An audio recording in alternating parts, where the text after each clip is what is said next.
Well, if no one among us is capable of governing himself, then who among us has the capacity to govern someone else?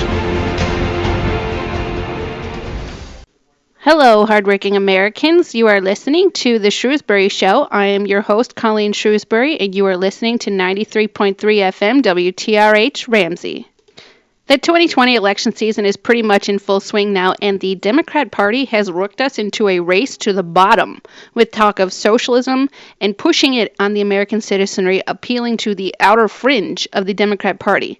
So if we want to keep the best country in the world as it is, or even to improve it, it is crucial that we keep our eyes and our ears open. The extreme lurch to the far left by the Democrat Party and 2020 candidates, all 12,000 of them, is dangerously bordering on communism. But this shouldn't come as a surprise, considering that many members of the CPUSA, the Communist Party of the United States, resettled into the Democrat Party beginning in the 1960s, and they've continued to take over ever since.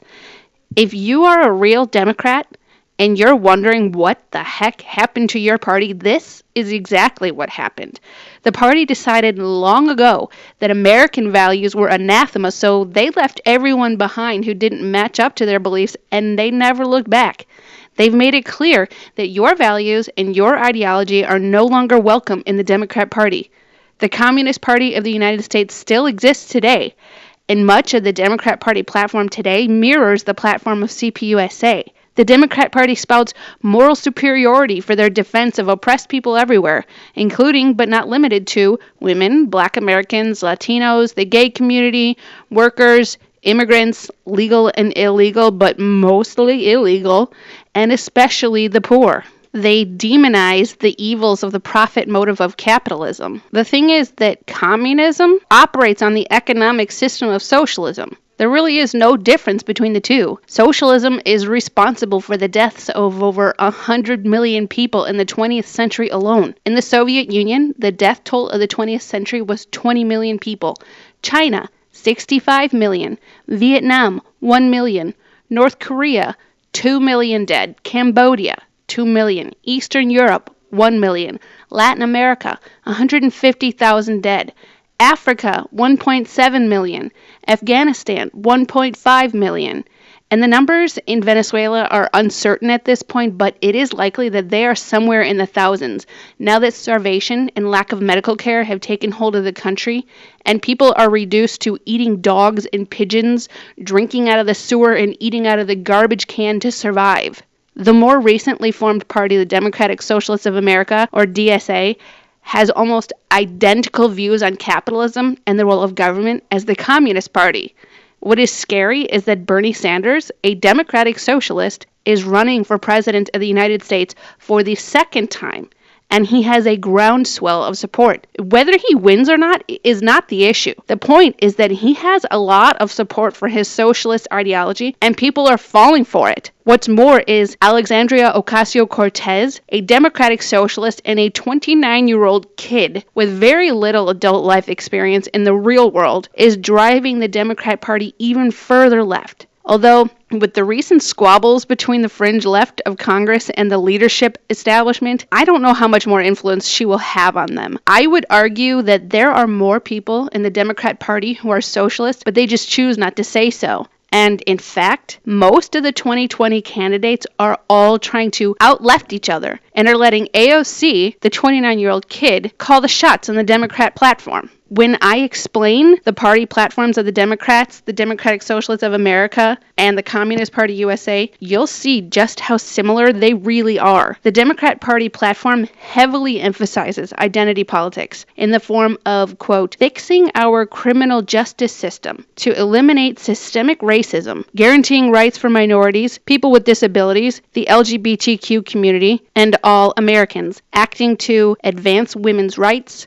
protect access to reproductive care, and we all know what that means. That means abortion on demand. Fight for equal pay, stop violence against women, and elect more women to public office, raising wages, closing the wealth gap, and strengthening Social Security. More specifically, included in the Democrat platform is a supposed defense of American workers. The party platform states, quote, Democrats will make it easier for workers, public and private, to exercise their right to organize and join unions. We will fight to pass laws that direct the National Labor Relations Board to certify a union if a simple majority of eligible workers sign valid authorization cards, as well as laws that bring companies to the negotiating table. What they want is to strong-arm employers into paying wages that they can't necessarily afford. They also like to keep the money flowing into unions because that money goes to Democrat coffers, which keeps these people elected. It's important to emphasize that there's nothing wrong with unions.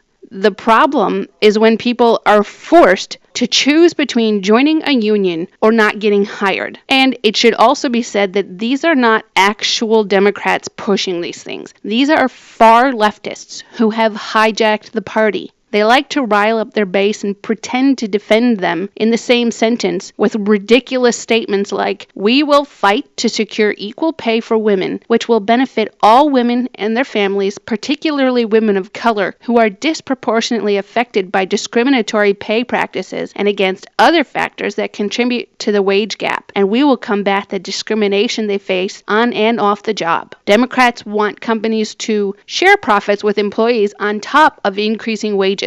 On the surface, these things sound nice, but what they really mean is that they will find ways to punish employers who don't do these things. These ideas do not sound any different than the Democratic Socialists of America or communist ideology. The Democratic Socialists of America claim that they are not a party, that they are an organization. Well, they may not have an electoral structure in place, but they certainly have hijacked the Democrat Party, and they use it as a vehicle to get their ideological comrades elected to office. Like every other socialist in human history, they claim that their socialism is not traditional socialism, that their focus is on the American worker. It's gonna be different this time, I promise. Well, if it hasn't been different any other time that any other socialist tyrant in the past has promised that it would be different, what makes them think that their version of socialism is going to be right? They call capitalism a, quote, man-made economic system that takes wealth and profit resources away from the public and puts them in the hands of private capitalists. In their words, a few become enormously wealthy on the backs of the many, and capitalism is alienating. They purport to defend the rights and dignity of the American worker by calling for the unfettered ability to organize into unions to allow employees to have a say in the way the company they work for is run. According to their own website, they believe that they are giving power back to the workers through unions and through true representation. Again, there's nothing wrong with unions. The issue here is the nefarious intent of these socialists. What they are doing is fighting against right-to-work laws. They stand on, quote, strengthening civil rights and building solidarity among the many. And the scary thing is that they sound like Karl Marx, circa 1848, when he wrote the Communist Manifesto with Friedrich Engels. Karl Marx and Friedrich Engels, engineers of communism, the system responsible for the deaths of over 100 million people, claimed that capitalism exploits workers. Marx and Engels believed that the working class or the proletariat would rise up against the bourgeoisie. And today's democratic socialists are pushing for the working class to have equal power and influence within their places of employment through unions. This is very much a sort of uprising as Marx and Engels were talking about. Marx and Engels also thought that socialism would be the starting point and that eventually communism would take over. In any communist society and a socialist society, the individual has no importance. The collective is the priority. The Communist Party USA wants socialism in the United States, and they are dedicated to the economic transformation of this country. They, just as the rest of the American left, see piety in victimhood.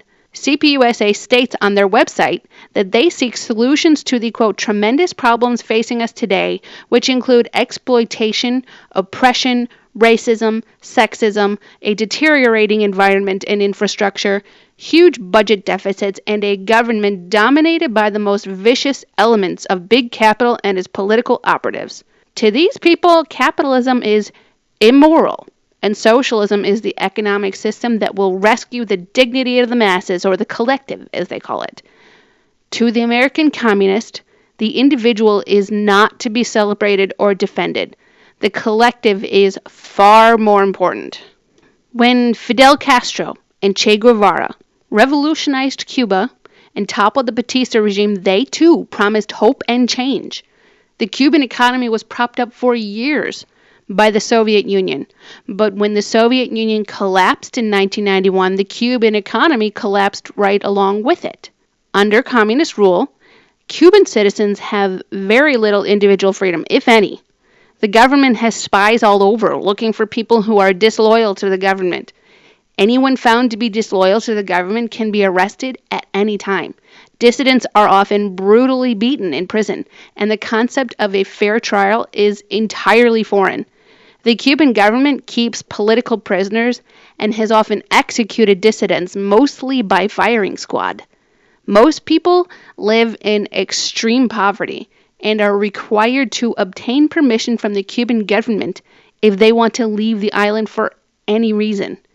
Conditions in Cuba are so terrible that people are willing to float on rafts made of trash or rubber inner tubes in shark-infested waters to reach freedom in the United States. And if you think something like Cuba can't happen here because our socialism or our communism will be different this time, no.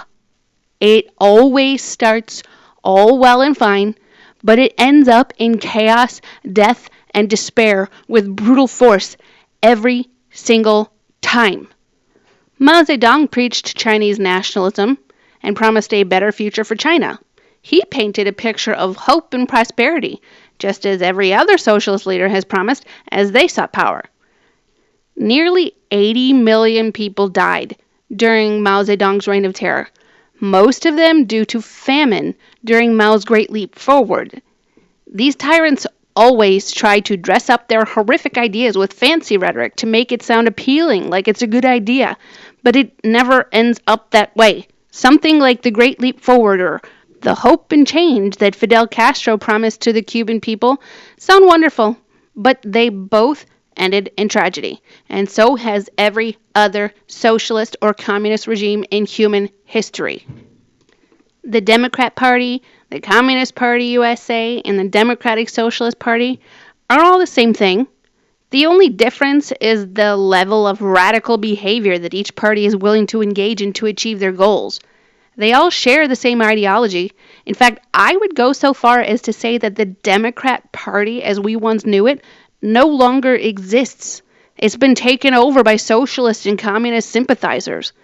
The Democratic Socialists of America purport to defend the rights of the worker over the, quote, few at the top.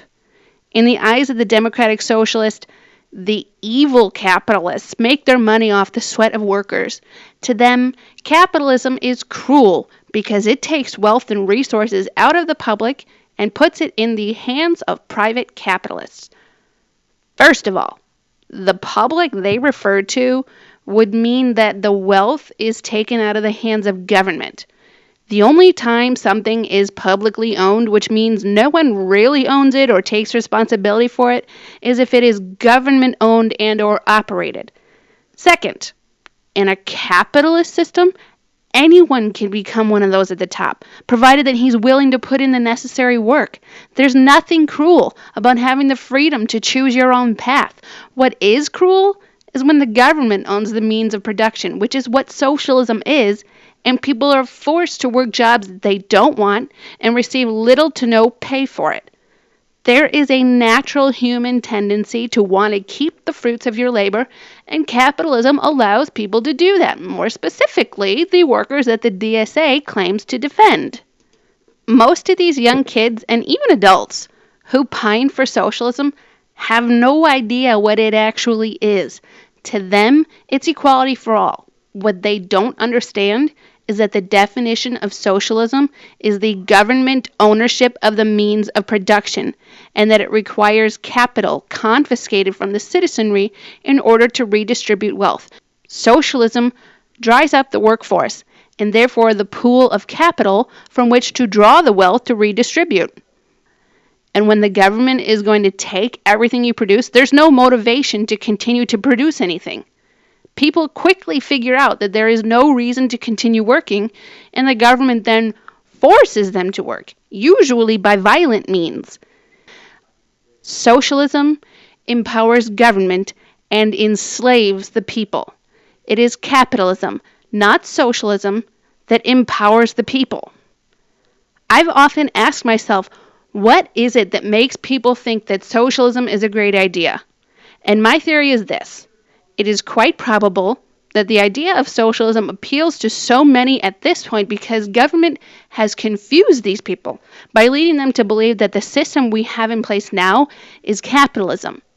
We do have a free market economy, but we do not have the best form of capitalism that we could because government is way too involved in the economic affairs of the country. Excessive taxes and regulations, in addition to the welfare state, significantly hamper a capitalism system.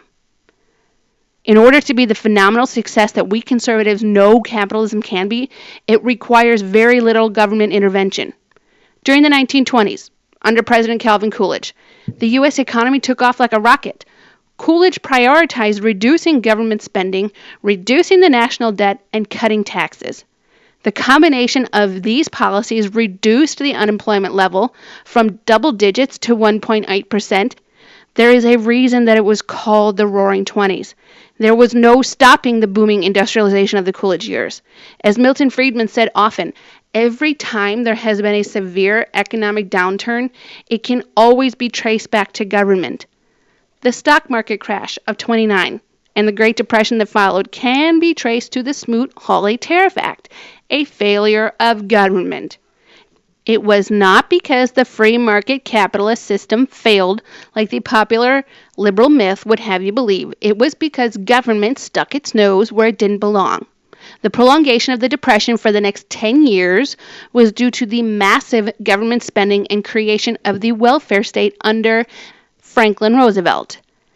Had the federal government stayed out of it, the market probably could have corrected itself in less than a year. The housing bubble that burst in 2008 can be traced back to the taxpayer-backed mortgage-backed securities and the encouragement for banks to make subprime loans, knowing that they would be protected by taxpayer money should these borrowers who couldn't afford their mortgages default on their loans.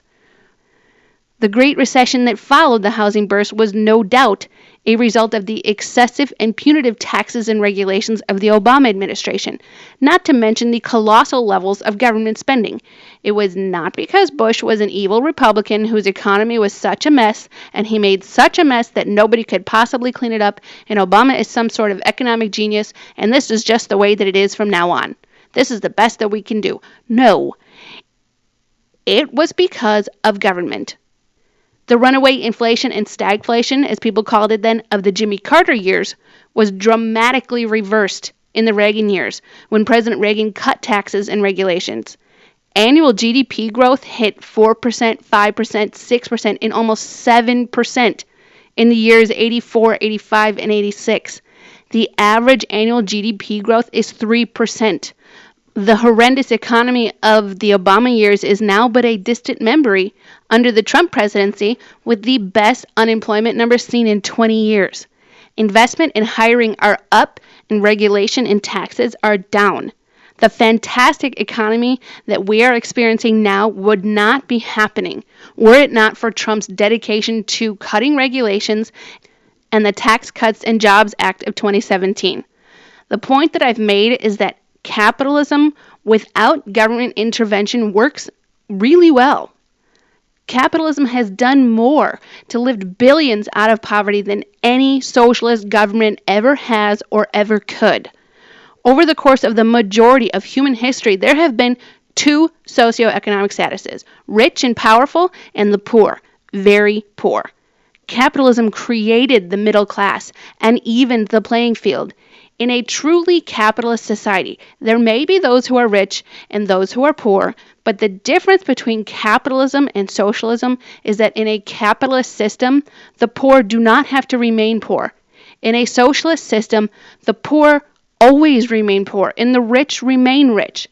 Perhaps in a capitalist society, you're not guaranteed a position at the top, but you are at least guaranteed an equal opportunity to try. In our capitalist society, beautiful things can happen. Your socioeconomic status at birth does not determine your status later in life. One just has to be willing to put in the work. And the best part is you can keep the fruits of your labor. This has been the Shrewsbury Show with Colleen Shrewsbury. Thanks for listening. Tune in next time to WTRH Ramsey for more.